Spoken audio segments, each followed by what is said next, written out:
Hello everyone, welcome back to our channel. हम लोग यहाँ पे सॉल्व पेपर सॉल्व कर रहे हैं और उसमें सेट 3 है ये 2019 का।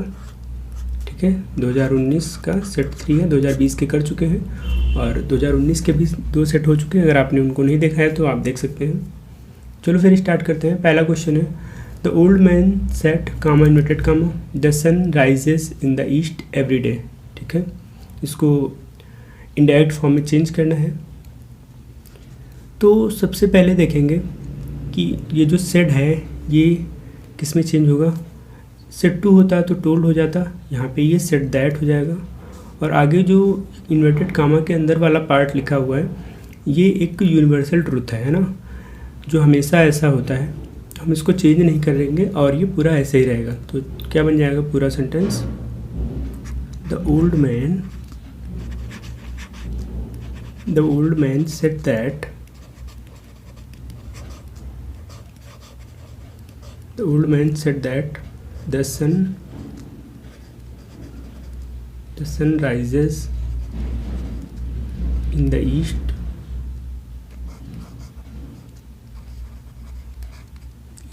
every day। ठीक है, देखो universal truth, habitual action, historical fact, कोई इडियम, प्रोवर्ब, ये जो चीज़ें होती हैं वो चेंज नहीं होती हैं। ठीक है, अगला सेंटेंस देखते हैं।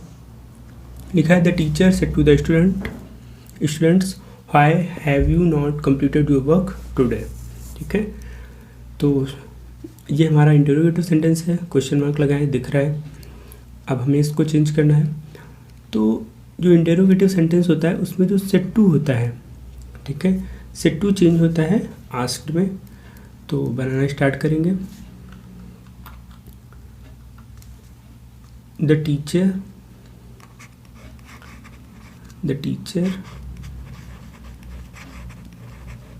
asked the students, है ना। आगे कामा इन्वर्टेड कामा जो है ये अलग अलग तरह से चेंज होता है। यानी कि अगर ये वाई से या क्वेश्चन वर्ड से स्टार्ट होता है हमारा सेंटेंस तो हम इसी से स्टार्ट कर देते हैं, कामा इन्वर्टेड कामा की जगह पे यही आ जाता है। या फिर अगर इससे नहीं होता है तो फिर हम यहाँ पे इफ़ लगाते हैं। अगर हेल्पिंग वर्ब से स्टार्ट होता है तो हम यहाँ पे इफ़ लगाते हैं, लेकिन यहाँ पे ये वाई से स्टार्ट है तो हम वाई करेंगे। वाई। अब आगे है, आगे का जो इंटरोगेटिव सेंटेंस होता है उसको हम असर्टिव में चेंज कर देते हैं। तो असर्टिव में चेंज करने के लिए सब्जेक्ट लाएंगे। पहले सब्जेक्ट यू है। अब यू जो है चेंज होगा, यू सेकंड पर्सन है, चेंज होगा ऑब्जेक्ट के हिसाब से। ऑब्जेक्ट हमारा स्टूडेंट्स हैं, तो स्टूडेंट्स के हिसाब से क्या हो जाएगा, दे। वाई दे, है ना, वाई दे। अब ये प्रेजेंट परफेक्ट टेंस है, चेंज होगा पास्ट परफेक्ट में। Why they had not completed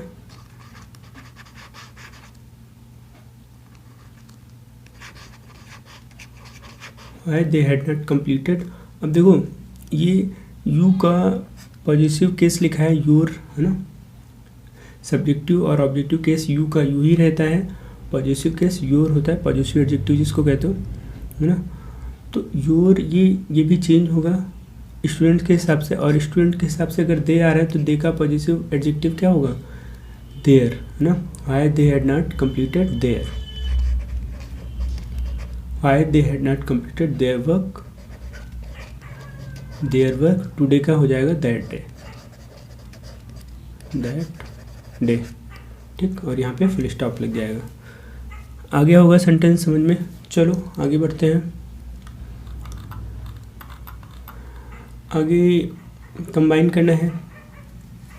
पहला सेंटेंस देखते हैं। लिखा है, he is very slow, he can not win the race. वो बहुत धीमा है ना। He can not win the race, वो रेस नहीं जीत सकता, ऐसा कुछ लिखा है। और सिंपल में बनाना है। तो सिंपल बनाने के लिए हम इन्फिनिटिव वाला एक तरीका अपना लेते हैं, 2+V1 वाला, जिसमें वेरी को हटाने के लिए हम TOO वाले 2 का यूज़ करेंगे। तो बन जाएगा, he is too weak या स्लो कर लो, हाँ स्लो ही है। He is too slow to win the race, है ना, वो रेस जीतने के लिए कुछ ज़्यादा ही धीमा है, मतलब रेस नहीं जीत सकता। इस तरह से कर लेंगे। अगला है the train was very late we could not reach there in time. The train was very late, train जो है वो बहुत देरी से थी। We could not reach there in time, हम वहाँ पे टाइम से नहीं पहुँच सके थे, ऐसा कुछ दिखाना है। तो इसको कॉम्प्लेक्स में बनाना है ना।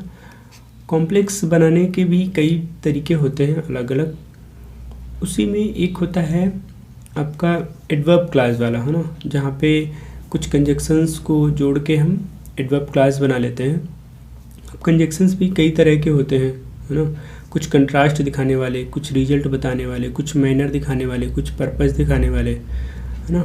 लेकिन यहाँ पे तो रिजल्ट वाली बात हो रही है ना, क्योंकि कह रहा है ट्रेन जो है वो देरी से थी और हम समय से पहुँच नहीं पाए थे, ऐसा कुछ दिखाना है। तो हम इसको सो से बना सकते हैं, है ना, सो और दैट वाली जो क्लास आती है। जिससे स्टार्ट करेंगे, द ट्रेन वाज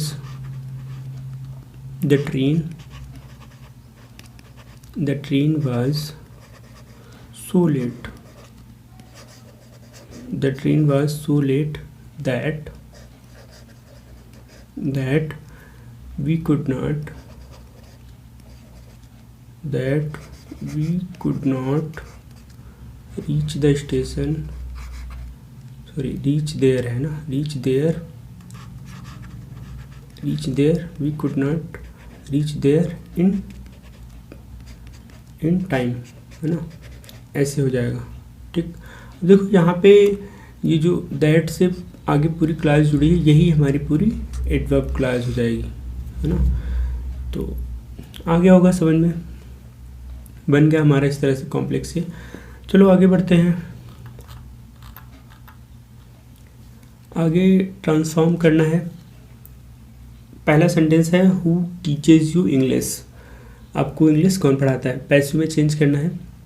तो आपको पता है जब हु से स्टार्ट होता है सेंटेंस, हु से, तो हम उसको बाय हुम लगा के स्टार्ट करते हैं। जैसे क्या हो जाएगा, बाय हुम, बाय हुम मतलब किसके द्वारा, है ना, बाय हुम। अब प्रेजेंट इंडेफिनिट में है ये, तो आर लगाएंगे, by whom are you taught, by whom are you taught English.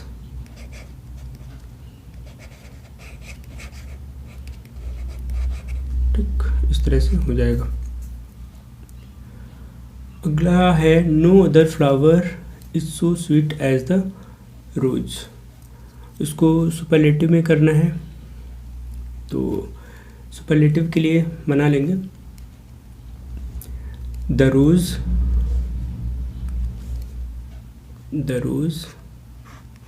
देखो नो अदर फ्लावर मतलब कोई दूसरा फूल इतना अच्छा या प्यारा कह लो नहीं है जितना कि रोज़, मतलब गुलाब जो है वो सबसे प्यारा या अच्छा कह सकते हो फूल है, ऐसा कुछ कहना है। तो द रोज़ इज़, द लगाएंगे, है ना, सुपरलेटिव डिग्री क्योंकि यूज़ करनी। The rose is the sweetest, है ना, the rose is the sweetest flower. ठीक, देखो यहाँ पे इसको सुपरलेटिव में कहा था चेंज करने के लिए, तो ये पॉजिटिव में था, ये सुपरलेटिव में हो गया, और इसको हम कंपैरेटिव में भी चेंज कर सकते हैं। तो वो वाला भी देख लो, अगर वो वाला आ जाए तो वो भी बना लेना।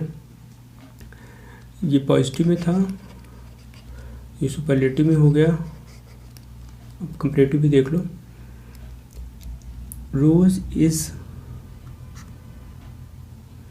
The rose is sweeter than any other flower,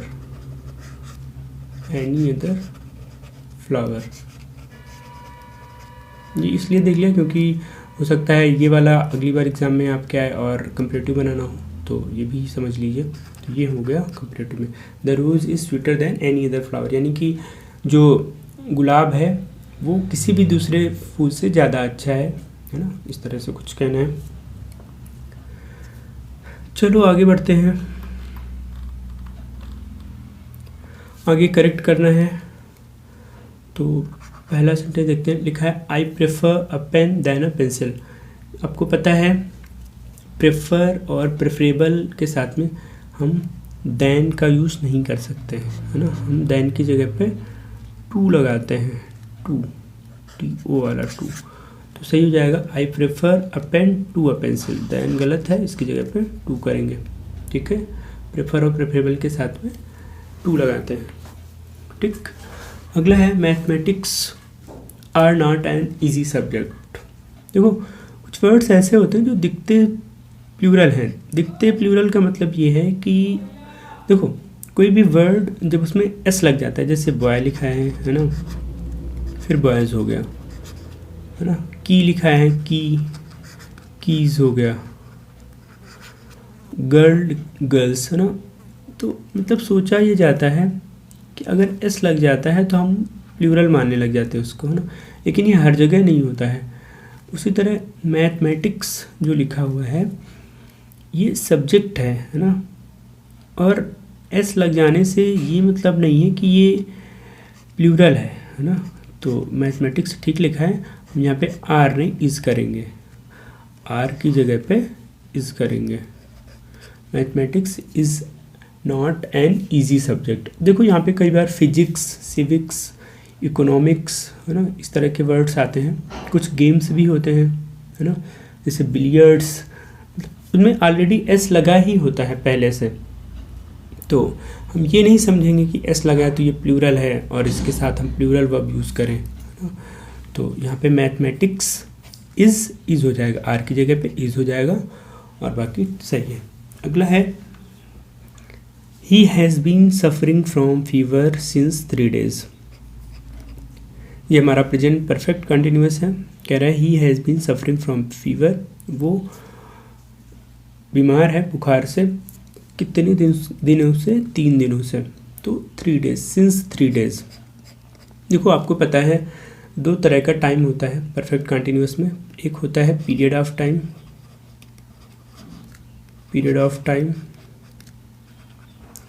एक होता है पॉइंट ऑफ टाइम। ध्यान से समझेंगे क्योंकि और भी क्वेश्चन अगर इस तरह के हैं तो आप कर लें। एक होता है पीरियड ऑफ टाइम, एक होता है point of time. Period of time के लिए हम यूज़ करते हैं सिंस का, है ना, और पॉइंट ऑफ टाइम के लिए पीरियड ऑफ टाइम के लिए फॉर का और पॉइंट ऑफ टाइम के लिए सिंस का, ठीक। अब पहचानते कैसे हैं कि कोई भी टाइम कैसे पीरियड ऑफ टाइम है, कैसे पॉइंट ऑफ टाइम है, तो इसके लिए देखो जो भी समय अंतराल होगा, पीरियड, है ना, जैसे 3 days, 4 days, 2 minutes, 2 hours, है ना, 2 decades, है ना, 2 दिन, 4 दिन, 2 हफ्ते, है ना, 2 weeks, 4 weeks, 4 months, ये सारा हमारा पीरियड ऑफ टाइम है, ठीक, समय अंतराल है। इन सब के लिए हम फॉर यूज़ करते हैं, तो यहाँ पे हम फॉर यूज़ करेंगे, ठीक। और जानो एक बात, पॉइंट ऑफ टाइम क्या है, जैसे 2 बजे से, है ना, 3 बजे से। देखो ये जब बोला जाता है 2 बजे से, तो एक पॉइंट होता है जब 2 बजता है ना, एक पॉइंट होता है 2 बजता है। जब 3 बजे से एक पॉइंट होता है वो, इसलिए उसको पॉइंट ऑफ टाइम बोला जाता है, उसके लिए सिंस यूज़ करते हैं। जैसे कहा गया सुबह एक पॉइंट होता है, जब सुबह होती है और वो पॉइंट होता है। जैसे रात से, दोपहर से, ये सब क्या है, पॉइंट ऑफ टाइम। जैसे कहा गया सोमवार से, मंगलवार से, बुधवार से, ये भी सब पॉइंट ऑफ टाइम है ना। जैसे कहा गया पिछले हफ्ते से या पिछले दिन से, पिछले महीने से, पिछले साल से, ये भी पॉइंट ऑफ टाइम है ना। और इसी में एक चीज़ और समझो, अगर कह दिया जाए कि पिछले 2 हफ्ते से, तो ये फिर से पीरियड ऑफ टाइम हो जाएगा, है ना। इसके लिए फिर से हम फॉर यूज़ करेंगे। आ रही बात समझ में। जैसे कहा गया होली से, दिवाली से, है ना, ये भी पॉइंट ऑफ टाइम है, ठीक। बचपन से, 1950 से, 2010 से, ये सब पॉइंट ऑफ टाइम है ना। तो आ गया होगा समझ, पीरियड ऑफ टाइम और पॉइंट ऑफ टाइम क्या है डिफरेंस समझ आ गया होगा। अगर नहीं आया हो तो एक बार दोबारा से मतलब इस चीज़ को सुन लो, एक बार क्लियर हो जाएगा। लगभग हमने सारे टाइम बता दिए हैं जो जो होते हैं, तो शायद कोई डाउट ना हो। अगला है he is one of the best man that has ever lived. वो उन सब आदमियों में से एक है जो अभी तक रहे हैं, है ना। तो वन ऑफ द बेस्ट ठीक लिखा है, यहाँ पे मेन भी ठीक लिखा है क्योंकि वन ऑफ द के बाद नाउन जो है हमारा वो प्लूरल आता है, लेकिन यहाँ पे जो वर्ब लगी है ये भी प्लूरल होती है, तो यहाँ पे हैव करेंगे, हो जाएगा he is one of the best man that have ever lived. इस तरह से सही हो जाएगा। चलो आगे बढ़ते हैं। आगे इडियम फ्रेजेस बताने हैं इनके। तो पहला है टू एंड फ्रो, ठीक है। टू एंड फ्रो इसका मतलब होता है इधर उधर, है ना, इधर उधर, ठीक।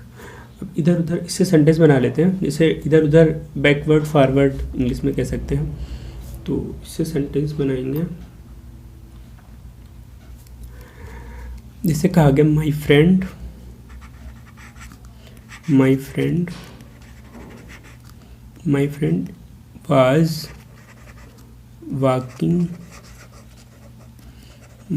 Was walking to and fro in the ground. मेरा मित्र ग्राउंड में इधर उधर टहल रहा था, ऐसा कुछ है। अगला है ऑफ एंड ऑन, ठीक।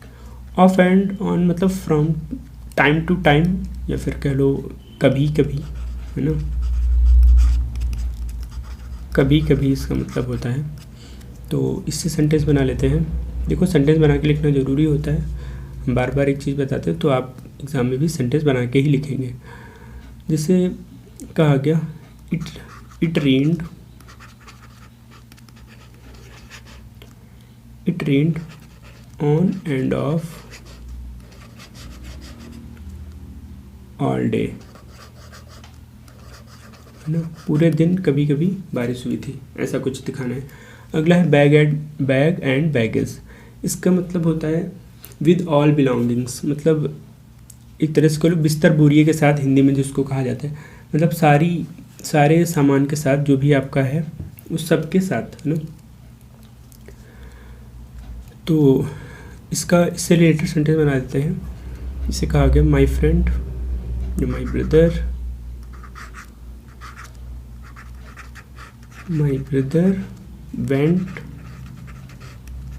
वेंट टू दिल्ली,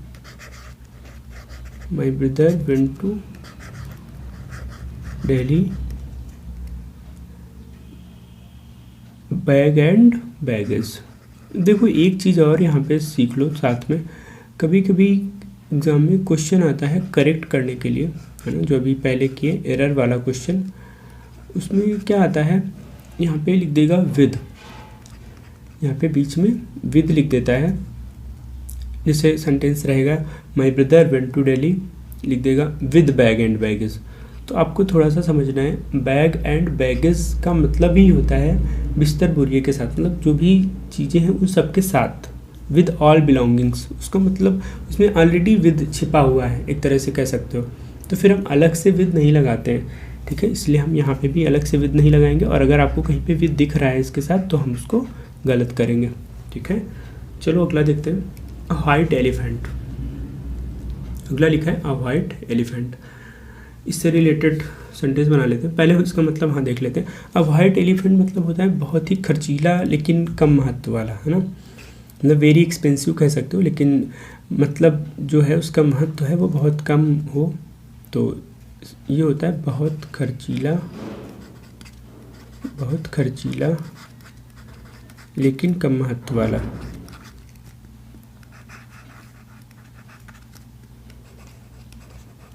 लेकिन कम महत्व वाला, देखो ये सब आप लिख भी लिया करो अगर मतलब जो ना आते हो, क्योंकि फिर लिख लोगे तो याद हो जाएंगे, तो रिपीट करेंगे एग्ज़ाम में आपके, है ना। देखो कई सारी ऐसी चीज़ें होती हैं जो खर्चीली बहुत होती हैं लेकिन उनका यूज़ ज़्यादा नहीं होता है, तो इससे रिलेटेड सेंटेंस बना लेते हैं। जैसे कहा गया the new machine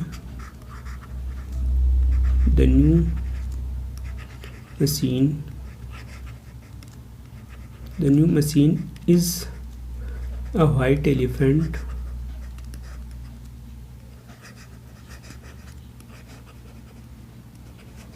the new machine is a white elephant for us.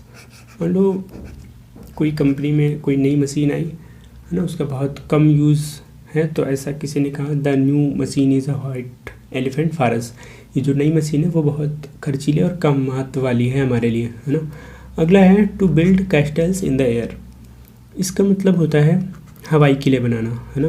हवाई किले बनाने का मतलब है जैसे केवल हवा में बातें करना, हवाई किले बनाना। हवाई किले मतलब कुछ करना नहीं, खाली बातें बनाना, हवाई किले बनाना, है ना। कुछ लोग होते हैं ऐसा करते हैं। जैसे कहा गया सेंटेंस ही इज़ वेस्टिंग। देखो वर्ड होता है वेस्ट, मतलब नष्ट करना जिसको कहते हो। जब आईएनजी फॉर्म लगाते हैं तो ई हट जाता है, फिर आईएनजी आ जाता है ना। He is wasting his time in building. देखो बिल्ड मतलब बनाना होता है, कुछ भी बनाना। अब उसमें आईएनजी फॉर्म लग गया तो बिल्डिंग हो गया, और अलग से बिल्डिंग नाउन भी होता है इमारत वाले सेंस में, है ना। ऐसा देखो थोड़ा फिर से समझो। एक बिल्ड होता है BUILD, बिल्ड मतलब बनाना, है ना। कुछ भी बनाना, इमारत वगैरह या कुछ भी बनाना, तो वो बिल्ड वर्ब है, और उसमें बिल्ट फिर बिल्डिंग आईएनजी वाला फॉर्म, फिर अलग से बिल्डिंग होता है, उसका मतलब इमारत होता है ना। He is wasting his time in building कैस्टल्स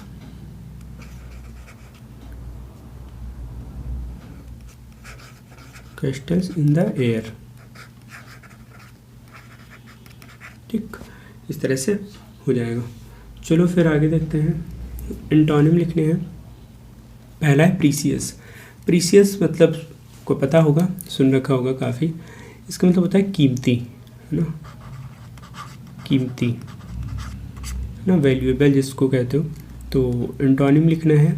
antonym लिख सकते हैं चीप कर सकते हैं, है ना, चीप, या फिर कॉमन कह सकते हैं, है ना, कॉमन भी कहा जा सकता है, या फिर यूजलेस कह लो, यूजलेस भी कह सकते हो। अगला है क्रेडिबल मतलब होता है विश्वसनीय, है ना, विश्वसनीय, जिस पे विश्वास किया जा सके, है ना, विश्वसनीय। तो इसका एंटोनिम लिख सकते हैं जैसे इनक्रेडिबल। हाँ, एक बहुत आसान होता है इनक्रेडिबल एक तो हो जाएगा, है ना, या अनबिलीवेबल कर सकते हो, है ना,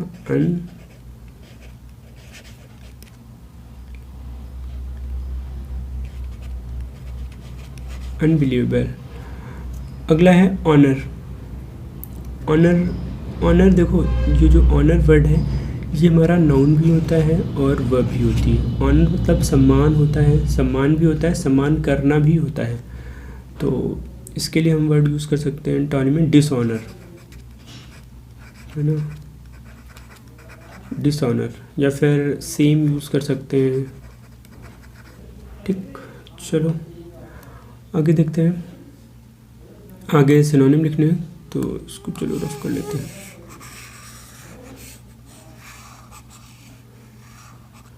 ठीक, सिनोनिम लिखने हैं। पहला है मेनी, है ना, मेनी मतलब बहुत, तो अलॉट ऑफ कह सकते हो। ये तो थोड़ा रेडीमेड लग रहा है, अलॉट ऑफ थोड़ा एक इससे अच्छा होता है न्यूमरस, है ना,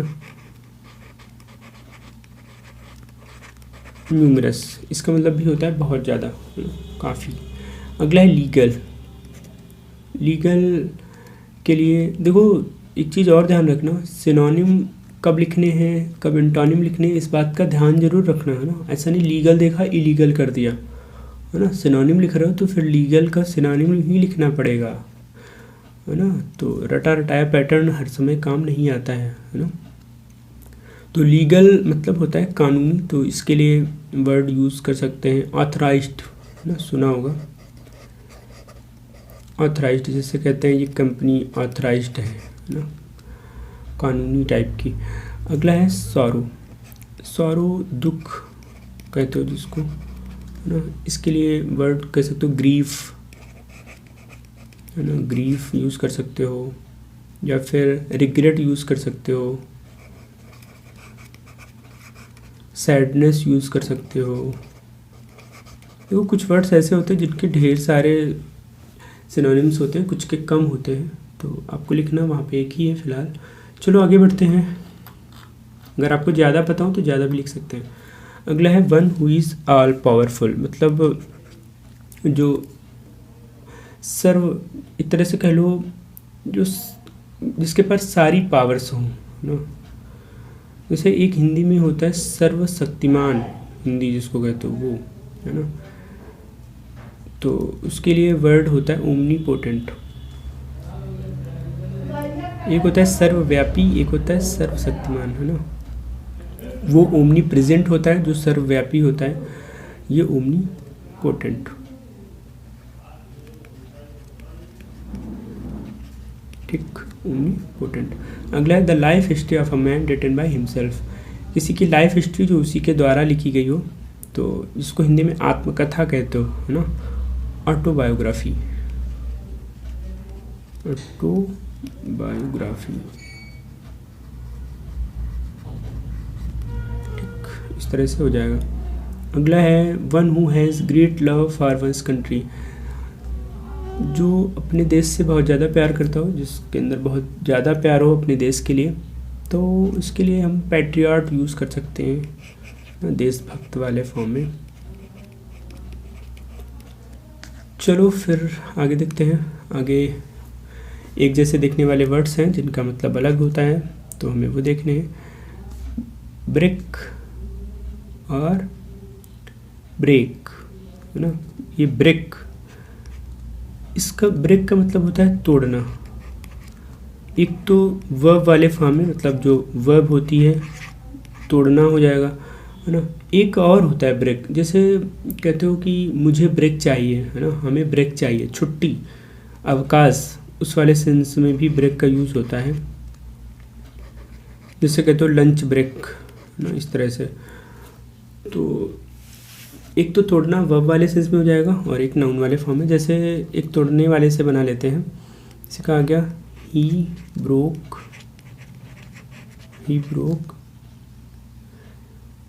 all the Windows, all the Windows, है ना, उसने सारी खिड़कियां तोड़ दी थी, ऐसा कुछ कहना है। एक अवकाश वाले सेंस में बना सकते हैं, जैसे आई वॉन्ट अ ब्रेक, है ना, आई वॉन्ट अ ब्रेक, मुझे छुट्टी चाहिए, मुझे थोड़ा अवकाश चाहिए। ये है ब्रेक। देखो ब्रेक, ये ब्रेक और ये ब्रेक। ये ब्रेक वो वाला ब्रेक है जो मतलब वाहनों में होता है ना, बाइक्स में, कार्स में, वो सब। तो ये भी नाउन है आपका और वर्ब है, दोनों ही है ना। रोकना या रोक लगाना भी होता है, ब्रेक का मतलब ब्रेक। कोई आप लोग जैसे यूज़ करते होगे कि कई बार ब्रेक लगाओ, ब्रेक नहीं, ब्रेक होता है, ब्रेक, है ना। तो रोक लगाना या रोकना कह सकते हो, या फिर ब्रेक, ये जो ब्रेक होता है वो नाउन वाले फॉर्म में भी यूज़ होता है ना। जब वर्ब वाले फॉर्म में होगा तो रोक लगाना होगा, या फिर ब्रेक अकेला ब्रेक रहेगा तो वो नाउन वाले फॉर्म में रहेगा। जैसे कहा गया कि मान लो सेंटेंस बनाया, द ब्रेक्स ऑफ, जैसे कहा गया the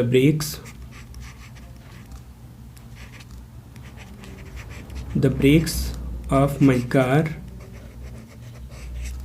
the brakes of my car are not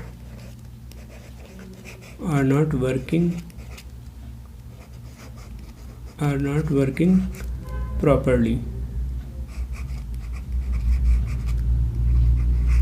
है ना, मेरी कार के जो ब्रेक्स हैं वो ठीक से काम नहीं कर रहे हैं, ऐसा कुछ कहना है। तो ये हो गया हमारा सेट, यहाँ पे ग्रामर ख़त्म, है ना। आगे की जो चीज़ें हैं वो आप आगे वाले वीडियोस में देखेंगे, है ना, स्टोरी वगैरह। बाकी अनसीन पैसेज जो है वो इजी होता है, क्वेश्चन छांटने होते हैं, आप कर लेते हो, तो वो सब हम यहाँ पे नहीं करेंगे। तो चलो फिर इस वीडियो के लिए यहीं पे रखते हैं। होपफुली आपको चीज़ें समझ आ गई होंगी। वीडियो अच्छा लगा हो तो शेयर कर दीजिएगा, लाइक कर दीजिएगा, है ना। जो चीज़ें सही ना लगी हों कमेंट करके उनको बता दीजिएगा। चलो फिर इस वीडियो के लिए यहीं रखते हैं। बहुत बहुत धन्यवाद।